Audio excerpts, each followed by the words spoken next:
moom Fadel Barro Mamadou Ndiaye. question yi bari na nag ñëpp dañ koy laaj surtout taxawaayam ak Kaolack sànq yaa ngi doon wax ñu ngi doon lim candidat yi fa nekk ci mairie bu Kaolack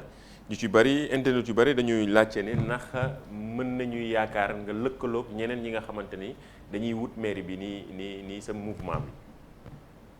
mu ne. ndax mën nañuy yaakaar nga lëkkaloog ñeneen ndax bu ñu nee politicien dañuy xalaat toujours coalition. ba xam ndax mën nañu yaakaar ne mouvement Jàmmi Kaolack mën na am def benn coalition ak yeneen ci ñi nga xamante dañuy xëccoo mairie ba. xam nga coalition Jàmmi Kaolack plateforme la. boo xam ne dafa bëgg d'abord balaa ñuy wax waxu lëkkaloo ak kenn balaa ñuy wax waxu candidat maanaam benn nit dañu bëgg dans un premier temps ñu def liggéey boobu ñuy woowee naatal ak bindu. bu ñu naatalee ak bindu moo tax ma ne yeneen candidats yi bu ñu bëggee ay coalition yooyu nañu dimbali ci naatal bi ak bindu bi parce que pour man foofu mooy premier acte de coalition ku ci nekk fa nga nekk moo xam da nga ñëw Jàmmi Kaolack moo xam ñëwoo Jàmmi Kaolack dimbali ñu ci ñu naatal Kaolack ak ci xale yi bindu bu ñu paree ci loolu après nag ku nekk mun nañu parce que defar liste pan li may rêvé pour Kaolack mooy un dream team une équipe nationale xam nga xëy na candidat yooyu di wax kenn ku ci nekk am nga quelque chose que tu peux apporter naka lañ ko mën a conjuguer ba am un dream team pour Kaolack parce que Kaolack nag dafa jot ñu xam nga dama doon dégg Omar Pène di ko wéy te mu naan ci Ablaye Diaw la ko déggee mu naan football ci réew ca club ya lañ koy xàmmee. bu club ya baaxee rek équipe nationale bi dëgër. donc candidat yooyu noonu aussi bu ñu dimbalee ci liggéey bi ñu nekkee nii après Kaolack dina am benn équipe boo xam ne dina baax te mu ñu dem mais en tout cas nous sommes une plateforme ouverte man porte-parole rek laa ci. am na ñeneen ñu ci bokk ñoo xam ne tey jii xëy na seen prochaine émission yi j'espère que ñoom leen di invité xam nga ñoom madame Seck ñu ngi fii mun a défendre le projet plus que moi-même donc voilà quoi. voilà tout se discute. am na kan mooy président plateforme bi. plateforme balaa beneen question internaute ay porte-parole la am man bokk naa ci porte-parole yi astu bi ma lay wax ni madame Seck bokk na ci porte-parole yi. mais amul am na njiit ñeneen pour l'instant non structuré gu ñu ko noonu. d'accord. beneen question Mamadou Ndiaye. beneen question bi mooy gars yi xam nañ ne vous êtes très connecté ñu ngi lay laaj sa taxawaay sa xalaat ci nan la ni askan wi actuellement di jëfandikoo réseaux sociaux yi. xam nga réseaux sociaux yi mais man bokk naa ci leaderu Jàmmi Kaolack c'est important de le dire gis nga réseaux sociaux yi damay xoolatuma ni muy doxee Dakar boo demee Kaolack di xool nit ñi nan la ñuy doxalee réseaux sociaux yi. dafa mel ni jamono yi 80 yi nga xam ne dañoon teg écran di seetaan télé les gens dañuy seetaan télé di gis violence bi di reetaan di gis yenn yi nga xam ne baaxut bokkut ci yar bi ñuy reetaan di gis ñuy reyante suñu biir di reetaan di gis xastante yi di reetaan te dañuy fàtte ne réseaux sociaux yi ñoom lay refléter tu vois réseaux sociaux dafa war a nekk outil dafa war a nekk moyen boo xam ne dafay porter les visions que nous avons naka la ñuy doxalee naka yu baax yi fi nekk et non pas di wane juste que la partie difficile et le partie monstre bi ñu nekk ci ñun xam nga la foog nga ne boo da ngay dem saaga nit ñi déglu si saaga yi nga foog ne xadd nga kaaba gi tey fekk ne yaa ngi toj jàng yi tu vois donc voilà pour man il y a une éducation bu ñu ci war def mais loolu yëpp mënuñ ko def lu dul école rek ko mën a def parce que gis naa ci ay xale yoo xam ne hypothéqué nañ ci seen avenir ci ñàkk xam parce que jël nañ seen yenn photo yi dugal ko ci réseaux sociaux yi comprendre ñu enjeu yi te xamuñu loolu dafay des seen géeru dund ëllëgu si bi ñu ko fàttalee ñu ne ah lii da xamee ma ko woon nii xam nga ñenn ñi nga xam ne dañuy nekk ci benn privé dans un espace privé te xamuñu ne affaire réseaux sociaux yi privé amatul ndax li ngay def di ko yónnee kii atta sa jëkkër la wala sa jabar la wala li mu confidentiel xamuloo fan lay teeree donc te pourtant après dina la yàqal loo xam ne sa àdduna yëpp la donc il faut que ñu éduquer nit ñi ci réseaux sociaux yi te loolu nag dafay tàmbali ci école bi encore une fois de plus école bi bu baaxee rek lépp baax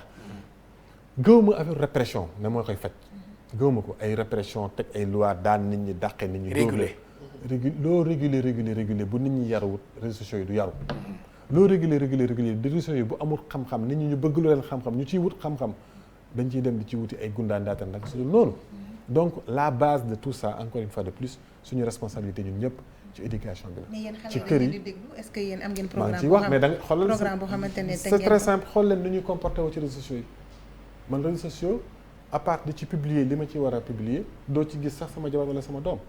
parce que am na loo xam ne damay garder sama intimité noonu laa ko jàppee pour man am na loo xam ne maa ko moom yenn photo yu intime yi sax du ma ko ci génnee parce que damay jàpp ne maa ko moom réseau social mbedd la da nga ko war a xam ku nekk da nga war a xam ne lii ci mbedd mi nga nekk ndax waa mbedd mi nag da nga ni wan lépp am na loo xam ne yaa ko moomal sa bopp téye ko sa biir kër bu njëkk ba boo duggaan ci kër dañ lay jox album parce que albumu photo kër famille bi seen gan yi ñu fonk rek lañ ko daan jox ñu jël xool mais tey jii koo xam ak koo xamul yëpp nga jël lépp wan ko bu nekk ci biti loolu nag nit ku nekk nag yaay amal sa bopp sa baatin nit ku nekk da ngay am sa zahir loo mën a wane am sa baatin loo xam ne yaa ko mën a denc ku ko feeñal nag bu la yàlla nattoo ba mu feeñ nga jéem a xool ni ñu ko jagaree quoi voilà donc voilà, il faut toute une éducation pour ça. surtout ci la ñuy desee ci mbirum éducation boobu bi question d'actualité la ñu ne naka nga analyser violence bi ñu seetlu ci espace universitaire bi mais surtout ak récemment étudiants yi nga xam dañ leen exclure. xam nga gis nga premier article bu ma bind boobu dama ko bind avant may dugg ci journalisme parce que boobu maa ngi nekk école de journalisme doon nekk en même temps étudiant amoon gardé woon sama chambre 112L et en même temps nekk di def école doon def journalisme dafa ci la ñu seetlu woon violence bi parce que dama amoon benn xarit tey jii mi ngi extérieur d'ailleurs mi ngi may xam naa mi ngi seetaan Mbagnick Mbaye nekkoon syndicaliste dans l'université ci xeex gars yi jam ko paaka buti ko waaw te li ma lay wax nii c'est dans les années 2002 2003 2001 2002 même 2002 2003 donc j'avais écrit un article boo xam ne boobu duggaguma sax ci journalisme xam nga d'ailleurs bi may dem quotidien article boobu laa yóbbaale ñu teg ko fële na ma demal nga dem defi foo jugee Aminata Mohamed Diop na ma foo jugee man ak Kaolack mu ne ma defal ma benn carnet de voyage et ça m'avait plu aussi de faire un récit de voyage mais article boobu génn ne plus tard ci Cahiers Vacances quotidien yi où on dénonçait déjà la violence à l'UCAD ne là où c'est le savoir qui doit être la seule arme dañ ci dugal biceps mais loolu dafay refléter décadence ak échec u tout un système éducatif dans ce pays le problème est beaucoup plus profond bu ñu ko jëlee ne woy xale yi dañoo réew léegi jàng non il y a une déliquescence de l'école sénégalaise de manière générale te violence bu nekk université manifestation yi kese la parce que dañu dem ba lépp looy gis ci société bi surtout ci politique bi fa nga koy gisee parce que bu njëkk ba étudiants yi dañ doon jàpp sax sàcc teg ko ci digg pavillon A ñiy def droit génn kii ne man maay avocat défense bi kii ne man partie civile kii ne procureur kii ne juge ñu teg ko atte ko ci mu nekk ci couloir pavillon A bi ñëpp daw ci hall bi gars yi daw ñëw taxaw di seetaan si étudiant en droit yi première année deuxième année di wane seen xam-xam xam nga waa ñi nga xam ne ñu ngi ci yeneen classe yi nekk juge yi xam nga wala ñeneen ñi taxaw di observer ñu mun taxaw guddi gi yëpp day nekk émulation sàcc bi sax bu fa jógee dootul sàcc foofu la université tolloon mais tey ji duñu xaar nga sàcc da ngay ñu ne jiñ nañ ñu dóor la parce que amatuñu ce soif de savoir xam nga la et d'exercer à partir du savoir et de faire montre le savoir parce que temple savoir loolu manifestation yëpp ci xam-xam lañ ko war a teg mais c'est à l'image de ce pays aussi xool leen réew mi xool leen wuy politique yi pour nga déggati ci politique xam-xam jafe na ci biir médias yi aussi pour nga déggati keroog maa ngi koy wax Babacar ma ne ko ñun médias yi am nañ ci part de responsabilité bu mag parce que bu ñu invité bu mbir amee au lieu que ñu invité borom xam-xam yi ñuy wax lan la ñuy def dañuy invité ñoo xam ne ñu ñëw di saagawante rek ba ngoon jot ku gën a mën a yuuxu gën a mën a saaga mu la ñuy gën di invité pour am audience quoi polémique bi gën a bëri donc la responsabilité elle est partagée tu vois je veux dire échec nag suñu actuel gouvernant yi la